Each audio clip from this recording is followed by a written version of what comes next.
menya itandukaniro riri hagati ya borrow and lend.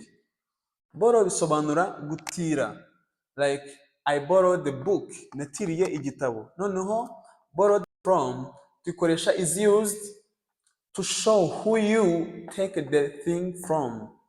Tuyikoresha twerekana umuntu wagutije ikintu, like I borrowed a book from James, natiriye igitabo James. James niyo nyiri igitabo. John borrowed money from me. James namugujije amafaranga, ni ukuvuga ngo James yaramubwiye ngo muguze amafaranga. James nagujije James amafaranga, ni njyewe nyine amafaranga.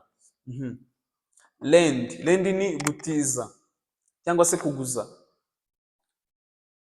Ikoreshwa is used to show who receives the thing, like she lent. Turabizi ko lend muri past ihinduka lent. She lent me her phone, yantije telefone ye.